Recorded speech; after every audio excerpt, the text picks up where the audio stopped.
In doing so, this encourages us to pass quicker judgment, offering us the ability to respond and react in an instant, all without considering the consequences of our behavior. Cue flashback to emails you regret sending almost immediately after pressing send, and the flippant remark you fire off on a friend's Facebook post, only to have to handle the backlash. The result of some of the rapid technological advancement, especially in the field of communication, is a lack of behavioral consciousness, and it is endemic. Given how automatic and subconscious much of human behavior is, it is perhaps unsurprising that we have adapted so well to the effects technology and societal changes are having on our behavior. However, the fact is that most people are largely unaware of their behavioral choices. The actions they take are less considered, and the assumption is that they are more instinctive. That is to say, that few of us take the time to think before we act. I have spent the past 3.5 years researching people who have achieved extraordinary things or led extraordinary lives. My intention was to discover if there was something that we could all learn in order to exceed our own expectations of what we are each capable of. I was driven by the possibility that this could lead to an understanding of how we could all enhance the quality or quantity of our achievements, perhaps even to feel surprised and more fulfilled by our output.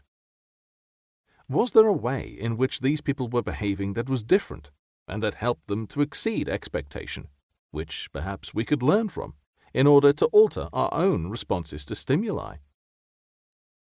Very quickly, a pattern emerged. They were all more aware of the gap between stimulus and response, which Dr. Frankl talked about, and their choices were generally more considered, based on the conscious consequences of their actions. The result is clear. If we can learn to widen the gap between a stimulus and our response, our behavioral response will be more conscious. As a result, we become more effective not only at responding to the stimulus, but at influencing the consequences too. Perhaps, in turn, we'll also take more responsibility for our actions. So, why flip the switch? Is it possible to flip our behavior, to actively choose an alternative one? When you write a book called Flip the Switch, it prompts people to ask a lot of questions. Principally, what is it about? And what switch?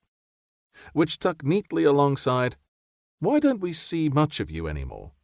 Is it about electrics? And you look tired.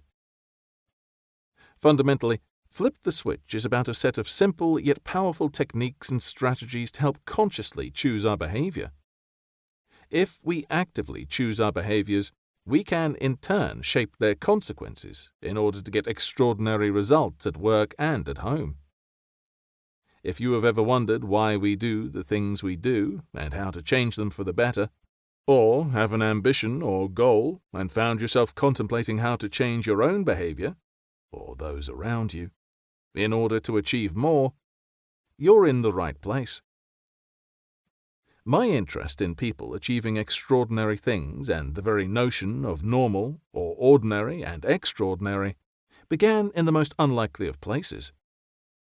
It was a large stately home just outside Birmingham, England, the sort you'd see on a period television drama. Deep oak-panelled walls, flagstone floors, large fireplaces that were so big you could fit a table into and use as a novelty dining area. Suits of armor nonchalantly displayed in corners. You know the sort. I had just spoken to a group of about 600 salespeople about how to deliver extraordinary levels of customer service and the psychological effects it has on customers. At one point, a person pointed at my moustache, smiled, and said, "I love that." I thanked them, and they replied, "I think that's brilliant. Do many people stare at you?"